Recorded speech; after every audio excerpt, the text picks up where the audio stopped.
10 सबसे बढ़िया hanging plant जो आपके घर की खूबसूरती में चार चांद लगा देंगे। Number 1, burro's tail plant. ये पौधा अंगूर के गुच्छों की तरह दिखता है, जिसकी वजह से लटकने वाले गमलों में लगाने के बाद ये पौधा और भी खूबसूरत लगता है। बरोज टेल प्लांट को कम धूप वाली जगह पर ही लगाना चाहिए। Number 2, string of pearls. ये पौधा देखने में मोतियों की माला की तरह लगता है। ये पौधा ऊपर नहीं बल्कि नीचे की तरफ बढ़ता है, जिस वजह से इसको लटकने वाले गमलों में ही लगाना चाहिए। ये पौधा भी हल्की धूप वाली जगह पर अच्छे से उगता है। Number 3, money plant. Money plant घर में लगाना बहुत शुभ माना जाता है। ये पौधा मिट्टी के अलावा केवल पानी में भी उग सकता है। मनी प्लांट पर अगर हर रोज स्प्रेयर से पानी का छिड़काव करा जाए तो ये पौधा हमेशा हरा और घना रहता है। Number 4, string of रूबीज। एक बार लगाने पर ये पौधा काफी सालों तक जीवित रहता है। इस पौधे को पानी की बहुत कम आवश्यकता होती है और इसको भी कटिंग यानी कि कलम से उगाया जा सकता है। इन पौधों फर्न, ये पौधा बहुत तेजी से फैलता है और हैंगिंग पॉट्स में लगा हुआ बहुत ही खूबसूरत लगता है।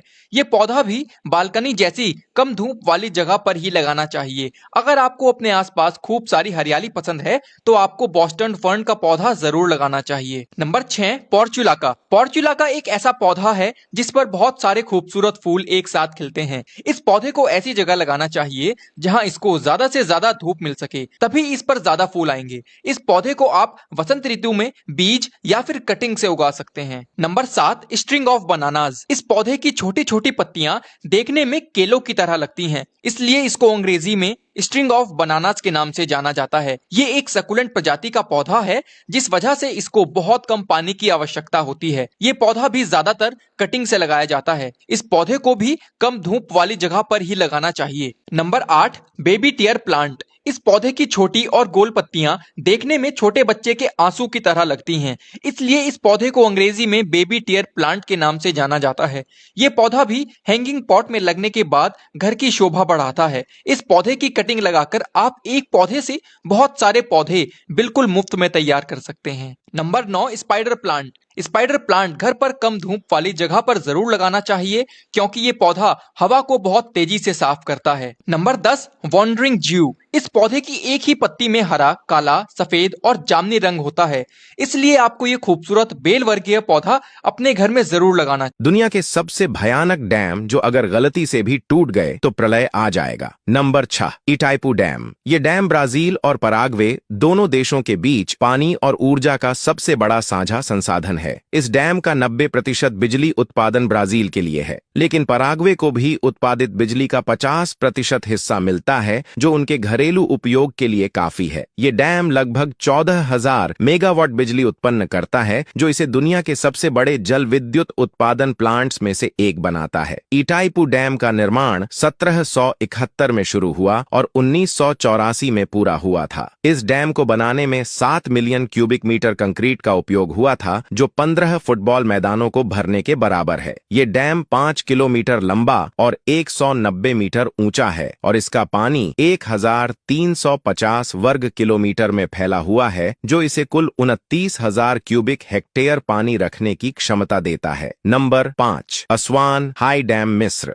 नील नदी पर बना ये एक विशाल डैम है जो नदी के फ्लो को कंट्रोल करता है। नील नदी जो मिस्र की जीवन रेखा मानी जाती है, इसके बिना मिस्र का अस्तित्व लगभग असंभव होता है। इस डैम की वजह से मिस्र में बाढ़ की समस्या कम हो गई और सिंचाई के लिए पानी की आपूर्ति स्थिर हो गई है। असवान हाई डैम की बिजली उत्पादन क्षमता 2100 मेगावाट है। ये डैम मिस्र के 15% बिजली का उत्पादन अकेले करता है। Number 4, Tarbela dam, Pakistan. Tarbela dam Pakistan के खैबर पख्तूनख्वा प्रांत में सिंधु नदी पर मौजूद है। इस डैम को दुनिया का सबसे बड़ा मिट्टी और चट्टानों से बना डैम कहा जाता है। ये सिर्फ एक इंजीनियरिंग कलाकारी नहीं है, बल्कि पाकिस्तान की ऊर्जा और सिंचाई प्रणाली का सबसे इम्पोर्टेंट पार्ट है। टरबेला डैम की लंबाई 2743 मीटर और ऊंचाई 143 मीटर है। ये करीब 14 बिलियन क्यूबिक मीटर पानी को रिस्टोर कर सकता है। टरबेला डैम पाकिस्तान में हाइड्रो इलेक्ट्रिसिटी उत्पादन का सबसे बड़ा सोर्स है। ये लगभग 4,888 मेगावाट बिजली पैदा करता है, जो पाकिस्तान पाकिस्तान की कुल ऊर्जा जरूरतों का एक बड़ा हिस्सा है। ये डैम 20 लाख हेक्टेयर भूमि की सिंचाई करता है। अगर यह डैम कभी फेल हुआ तो आसपास के इलाकों में भारी बाढ़ और तबाही हो सकती है। Number 3, Jinping dam. चीन का ये जिनपिंग डैम आपको किसी चमत्कार से कम नहीं लगेगा। आपको बता दें, ये डैम दुनिया का सबसे ऊंचा डैम है। जिनपिंग डैम की ऊंचाई 10,001 फीट है। ये इतना ऊंचा है कि ये पेरिस के एफिल टावर और स्टैच्यू ऑफ लिबर्टी दोनों से बड़ा है। ये डैम चीन की यालोंग नदी पर स्थित है। इसका निर्माण 2005 में शुरू हुआ था और 2013 में जाकर पूरा हुआ था, जिसे लगभग 10,000 वर्करों ने दिन रात काम करके पूरा किया। इसे बनाने में 150 लाख क्यूबिक मीटर से ज्यादा कंक्रीट का यूज हुआ है। ये एक जीता जागता सुनामी है जो फ्यूचर में अगर फट गया तो लाखों लोगों की मौत का कारण बन सकता है। Number 2, Hirakud dam. हीराकुंड नाम का यह डैम भारत के उड़ीसा राज्य में स्थित है और इसे भारत का सबसे बड़ा और दुनिया का सबसे लंबा मिट्टी का बांध माना जाता है। इस डैम की लंबाई 25 किलोमीटर से ज्यादा है। इस बांध की संरचना इतनी विशाल है कि इसे अंतरिक्ष से भी देखा जा सकता है। इसको बनाने में 26,000 लोगों ने दिन रात एक कर दिया था। हीराकुंड डैम में 347.5 मेगावाट बिजली उत्पादन की क्षमता है। यह डैम पूरी तरह पानी से भरा होता है। इसमें इतना पानी होता है कि यह पूरे उड़ीसा को 3 फीट पानी में डुबो सकता है। Number 1, Monticello dam, America. Monticello dam America के कैलिफोर्निया में स्थित है। यह डैम 304 फीट ऊंचा और 1023 फीट लंबा है। मोंटिचेलो डैम की सबसे खास चीज इसका ग्लोरी होल है। ये एक सर्कुलर ड्रेन है जिसका व्यास 62 फीट है। जब पानी झील में 440 फीट तक पहुंच जाता है तो ये तेजी से नीचे गिरता है, जो दिखने में किसी जायंट वाटर फ्लो जैसा लगता है। इसका वाटर फ्लो इतना तेज होता है कि हर सेकंड 48,000 क्यूबिक फीट पानी इसमें समा सकता है। ग्लोरी होल जितना अट्रैक्टिव होता है उतना ही खतरनाक भी है, क्योंकि 1997 में एक महिला गलती से इसके पास तैरते हुए आ गई, जिससे उसकी मौत हो गई और इसके बाद से इसके पास सुरक्षा निर्देश और बैरियर लगा दिए गए हैं। ऐसी ही देखिए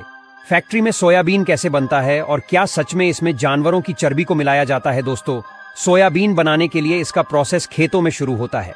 जी हाँ, सबसे पहले इसकी खेती की जाती है और जब सोयाबीन की फसल पूरी तरह से पककर तैयार हो जाती है तो फिर इस फसल को हार्वेस्टिंग मशीन के जरिए हार्वेस्ट कर लिया जाता है और हार्वेस्ट करने के बाद इन्हें स्टोर कर लिया जाता है और बाद में फिर एक मशीन के जरिए सोयाबीन के दानों को ट्रक में लोड करके फैक्ट्री में लाया जाता है।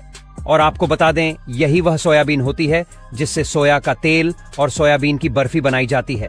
बता दें, सोयाबीन के दानों को पहले से यह फैक्ट्रियां किसानों के द्वारा खरीद लेती हैं और फैक्ट्री में मंगवा लेती हैं और फैक्ट्री में आने के बाद अब इन ट्रक्स को अनलोड किया जाता है और अब इन सोयाबीन के दानों को सॉर्टिंग प्रक्रिया के लिए आगे भेज दिया जाता है। सॉर्टिंग प्रक्रिया में सोयाबीन के दानों को छांटा जाता है और आपको बता दें, सोयाबीन की बड़ी बनाने के लिए बेहतरीन सोयाबीन का ही इस्तेमाल किया जाता है। इसीलिए यहाँ पर इनकी छंटाई की जाती है और छंटाई में बेकार क्वालिटी के सोयाबीन को तुरंत निकाल दिया जाता है और इस तरह से सिर्फ और सिर्फ अच्छी क्वालिटी के ही सोयाबीन बचते हैं। और अब इन फ्रेश सोयाबीन को सुरक्षित रखने के लिए इन्हें बड़े बड़े स्टोरेज टैंक में स्टोर कर दिया जाता है। अब इन्हें स्टोरेज टैंक से निकालकर प्रिपरेशन सेक्टर में दिया जाता है और बता दें, प्रिपरेशन सेक्टर में सोयाबीन को अच्छी तरह से साफ किया जाता है ताकि इनमें कोई भी किसी तरह की अशुद्धियां ना रह जाएं, क्योंकि अगर इनमें किसी भी तरह की मिट्टी या फिर कंकर वगैरह रह जाएंगे तो सोयाबीन का स्वाद भी बिगड़ सकता है। और अब इसके बाद में सोयाबीन को क्रैकिंग और कंडीशन के लिए भेज दिया जाता है। बता दें, क्रैकिंग कंडीशन में इन्हें एक मशीन में डाला जाता है जो इन सोयाबीन को छोटे छोटे टुकड़ों में काट देती है और इसीलिए इस प्रक्रिया को क्रैकिंग प्रोसेस बोला जाता है। और अब इस प्रक्रिया के बाद इसकी अगली प्रक्रिया होता है सोया फ्लेक्स बनाने की। और सोया फ्लेक्स बनाने के लिए सबसे पहले सोयाबीन को इस लेकर मशीन में डाल दिया जाता है और अब डालने के बाद यह मशीन पूरी तरह से सोयाबीन के फ्लेक्स बनाकर तैयार कर देती है और फ्लेक्स तैयार हो जाने के बाद अब इन फ्लेक्स में से सोयाबीन तेल को अलग कर लिया जाता है। और आपको बता दें, सोयाबीन तेल को अलग करने के लिए भी मशीनों का ही इस्तेमाल किया जाता है। और अब निकले हुए इस तेल को रिफाइनरी के लिए भेज दिया जाता है और अब रिफाइन हो जाने के बाद इस तेल को पैकिंग मशीन के जरिए पैक कर दिया जाता है और पैक करने के बाद इस तेल को ट्रक्स वगैरह में लोड करके मार्केट में बेचने के लिए भेज दिया जाता है। और अब इस बिना तेल वाले सोया फ्लेक्स को मिलिंग सेक्शन में भेज दिया जाता है, जहां पर इसे पीसकर इसका आटा तैयार किया जाता है। अब पिसे हुए इस आटे को उसकी केट वेंगर मशीन में डाल दिया जाता है और आपको बता दें, यह मशीन इन आटे को गूंथ कर ऑटोमेटिक तरीके से ही सोया बरी को तैयार कर देती है। और अब इन सोयाबीन की सोया बर्फी को क्वालिटी टेस्ट के लिए लैब टेस्टिंग में भेजा जाता है और टेस्ट में यह टेस्ट किया जाता है कि यह सोयाबीन पूरी तरह से अच्छा है कि नहीं और इसकी क्वालिटी भी अच्छी होनी चाहिए और टेस्टिंग के दौरान इसका स्वाद भी टेस्ट किया जाए। और अब इन सभी टेस्टों में खरा उतरने के बाद इस सोयाबीन को पैकेजिंग एरिया में भेजा जाता है।